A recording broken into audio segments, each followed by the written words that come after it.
My dear students, आप लोग कैसे हैं? आई होप कि आप सभी स्वस्थ होंगे, मस्त होंगे और मन लगा करके पढ़ाई करते होंगे।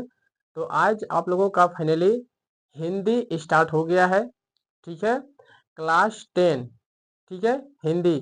जो भी बिहार बोर्ड के बच्चे हैं, जो बच्चे 2027 में परीक्षा दीजिएगा, उनके लिए ये वीडियो बहुत महत्वपूर्ण है। आज हम लोग लेकर के आए हैं गद्य खंड। गद्य खंड कहने का मतलब है जो हिंदी का बुक है गोधुली में, वह 24 चैप्टर है। 12 गो है गद्य खंड है और 12 गो काव्य खंड है, कविता जिसको कहते हैं। ठीक है, कविता में। ठीक है, तो हम लोग गद्य खंड स्टार्ट कर रहे हैं। गद्य खंड में हम लोग देखने वाले हैं सभी लेखक का नाम। कौन सा लेखक है, कौन लेखक ने कौन सी कहानी लिखा है, कौन कौन सो लेखक है जो कौन कौन से कहानी लिखा है, कहानी, निबंध, साक्षात्कार, है कि नहीं। तो उन्हीं का हम लोग आज चर्चा करने वाले हैं। ठीक है, ज्यादा नहीं, 3 से 4 नंबर का ये पूछता है कि बताइए श्रम विभाजन जाति प्रथा का जो लेखक है वो कौन है कि नहीं। तो बाबा साहेब भीमराव अंबेडकर जी है कि नहीं है। तो ऐसे कुछ सवाल बनेंगे, प्रश्न बनेंगे, तो जो आप लोग इस वीडियो को ध्यान से देख लीजिएगा तो आपका ये गद्य खंड खत्म हो जाएगा। ठीक है, तो अब हम शुरू करते हैं। ज्यादा आप लोगों का समय लेंगे तो बोलेगा कि आप लोग खाली बकवासे करता है मास्टर साहब, है कि नहीं है। ठीक है, तो चलिए, ये हमने लिख करके रख दिए हैं ताकि आप लोगों को कोई दिक्कत परेशानी नहीं होगा। और बीच बीच में हम क्या करेंगे, ट्रिक भी देते जाएंगे ताकि आप लोग नहीं भूलिएगा। सबका तो ट्रिक हम नहीं दे पाएंगे क्योंकि वीडियो मेरा लंबा हो जाएगा। तो आप लोग इतना तो आपको इस कहानी से सीख मिलेगा, इससे, इस वीडियो से आपको हर एक चीज याद हो जाएगा। ठीक है, तो चलिए अब शुरू करते हैं। देखिए, इस चैप्टर में देखते हैं जो है, ठीक है, विषय हिंदी, लेखक परिचय जो है ट्रिक के साथ यहाँ पे लिख दिए। ठीक है, एक बार और वीडियो बनाए थे, उस पर व्यू ही नहीं आया था। ठीक है, तो हमने सोचे क्यों नहीं इसको एक बार फिर से बना दिया जाए, शायद बच्चा सब फिर से देखे वीडियो को निकाल निकाल करके, है कि नहीं। तो जो सबसे पहला है, सबसे जो पहला है, पहला में देखिए क्या है, आपको दिख रहा है यहाँ पे भीमराव अंबेडकर। ठीक है, ये जो बाबा साहेब भीमराव अंबेडकर जी है ना, इन्होंने श्रम विभाजन और जाति प्रथा, श्रम विभाजन और जाति प्रथा लिखा है। ठीक है, यानी कि बाबा साहेब भीमराव अंबेडकर ने कौन सी कहानी, कौन सी लिखा है, तो बोलिएगा श्रम विभाजन और जाति प्रथा। श्रम विभाजन जाति प्रथा जो कि एक निबंध है, जो कि क्या है, निबंध है। क्या है, एक निबंध है। तो श्रम विभाजन जाति प्रथा का लेखक कौन है, तो बोलिएगा बाबा साहेब भीमराव अंबेडकर जी है। ये क्या है, निबंध है। याद रखिएगा, जब भी आपको मिलेगा जाति पाति से, छुआछाती, जाति पाति से रिलेटेड रहेगा तो मार दीजिएगा भीमराव अंबेडकर जी में। ठीक है, उसके बाद दूसरा नंबर है, दूसरा है कि नलिनी विलोचन शर्मा। ये तो नाम हो गया, किसी व्यक्ति का हो गया, लेखक का नाम हो गया। तो इन्होंने लिखा है विष के दांत,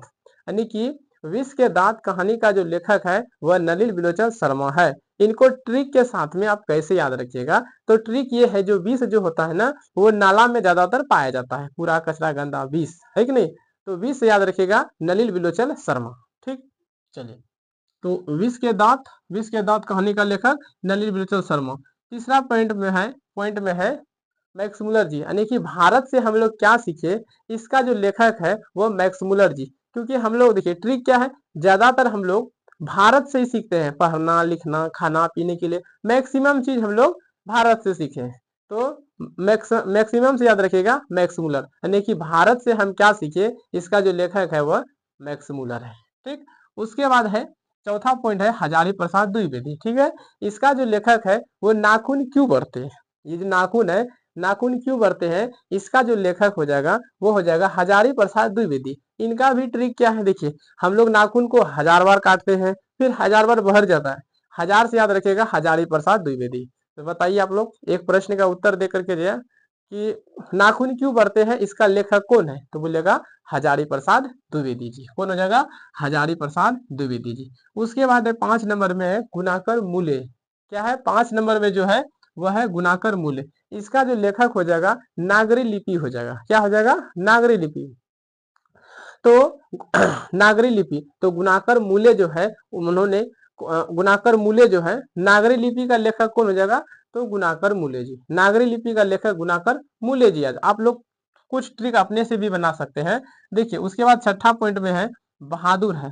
क्या है, बहादुर, अमरकांत जी, है कि नहीं। बहादुर कहानी का जो लेखक है वो अमरकांत, क्योंकि मरने के बाद कोई भी इंसान अमर हो जाता है तो अमरकांत हो जाएगा। ठीक है, तो बहादुर कहानी का लेखक अमरकांत, बहादुर कहानी का लेखक क्या हो जाएगा, अमरकांत हो जाएगा। क्या जगह, अमरकांत। याद रखिएगा ये कहानी है, ये याद रखिए क्या है, कहानी है। और इसमें हम आपको ट्रिक नहीं बताएं, नाखून क्यों बढ़ते, इसका लेखक तो हो जाएगा ललित विल्सन शर्मा, क्योंकि हम लोग ये ललित निबंध है, ये क्या है, ललित निबंध है। क्योंकि नो से याद रखिएगा ललता अलता, जो आप लोग समझते हैं, अलता नलता जो भी बोलते हैं, अलता से याद रखिएगा।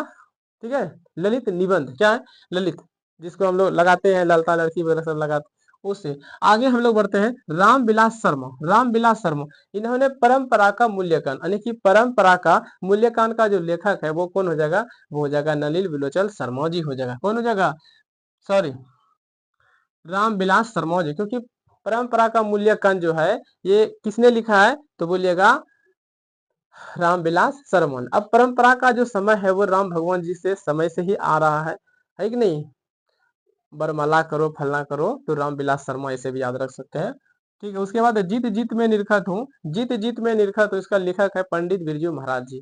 ठीक, जीत जीत में निरखत हूँ, इसका लेखक कौन है, पंडित बिरजू महाराज जी। कौन है, पंडित, क्योंकि वैसे जीता कौन है, राजा महाराजा ही जीता है, तो पंडित बिरजू महाराज जी है। ठीक, उसके बाद है अशोक वाजपेयी है। ठीक है, अभिनयों का लेखक अशोक वाजपेयी है, ओ से अभिनय, ओ से अशोक वाजपेयी है। ठीक है, ठीक है, याद, ओ से अभिनय, ओ से अशोक वाजपेयी, ये ललित रचना, इनको भी ध्यान में रखना है जो ब्रैकेट में लिखा है। उसके बाद है विनोद कुमार शुक्ल है, विनोद कुमार शुक्ल, ये मछली कहानी का लेखक है, यानी कि मछली कहानी का लेखक कौन है, विनोद कुमार शुक्ल है। उसके बाद है यतीन्द्र मिश्र, इन्होंने नौबत खाने में इबादत, नौबत खाने में इबादत, ये याद रखिएगा व्यक्ति चित्र है, तो नौबत खाने में इबादत का लेखक कौन है, यतीन्द्र मिश्र है। आप लोग भोज खाने जाएगा तो वहां पे सुपारी वगैरह सब, चीनी वगैरह सब, मिश्री बादाम रख देता है कि खाइए और खा लीजिए, है कि नहीं। तो यतीन्द्र मिश्र, खाना खाइएगा तो थोड़ा मिश्री मिला खा लीजिएगा, ये आपको ट्रिक बता रहे हैं, समझ में आया। उसके बाद है महात्मा गांधी, इन्होंने लिखा है शिक्षा और संस्कृति, शिक्षा और संस्कृति, यानी कि शिक्षा और संस्कृति का लेखक कौन है, महात्मा गांधी जी है। शिक्षा और संस्कृति का लेखक कौन है, महात्मा गांधी है, ये शिक्षा शास्त्र है। ठीक है, और आप लोग क्या एक आपको समझ में आ गया होगा ये लेखक परिचय, इसका पहले स्क्रीन शॉट मार लीजिए, ले लिए होंगे, और खूब अच्छा लगा होगा ये वीडियो कि इतना कम समय में आपको ये सारा चीज बता दिए। आप प्लीज इसको कॉपी में नोट कर लीजिएगा और उतार लीजिएगा, और हम लोग मिलते हैं